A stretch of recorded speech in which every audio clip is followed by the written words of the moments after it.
You know when someone's face gives just a little too much away, that flicker of smugness when they think they've pulled something off. That's exactly the look Kim Tate had last time she was sniffing around Moira's land. And guess what? She's at it again.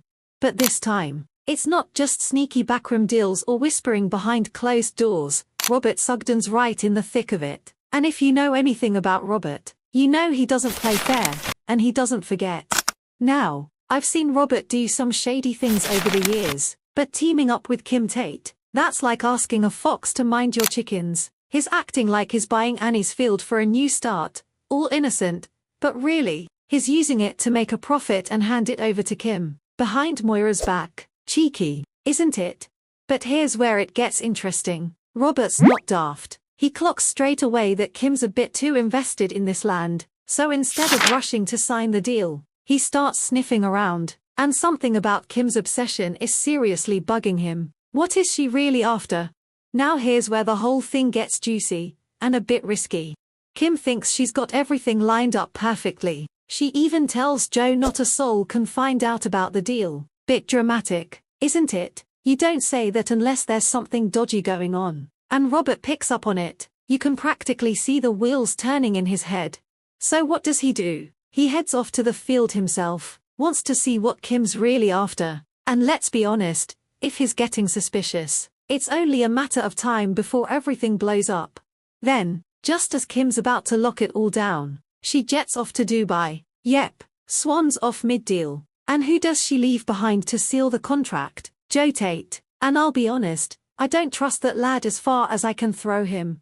Now Moira's still reeling from having her appeal turned down. And just as she's at her lowest, Joe swoops in, suddenly offering to buy the entire farm. Not just the field, the whole thing. Talk about kicking someone when they're down. But here's the twist. Joe realizes Robert might ruin the whole plan. And if there's one thing we know about the Tates, it's that they don't like loose ends. So now Robert's got a big target on his back. So where does this leave us? Honestly, it could go in so many directions.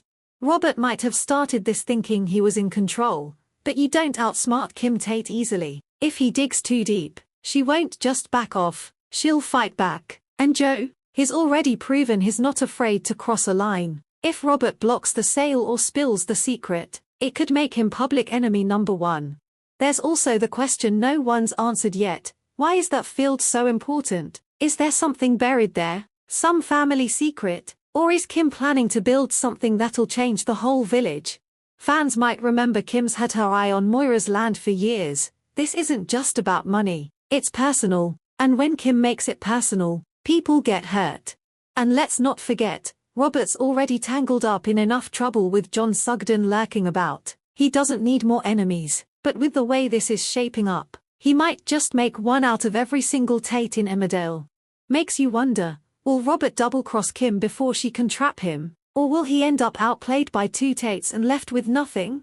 I've got a feeling this land deal's going to spark one of the biggest feuds we've seen in a while. And with Kim flying off, Joe stepping up, and Robert stirring the pot, it's a powder keg waiting to go off.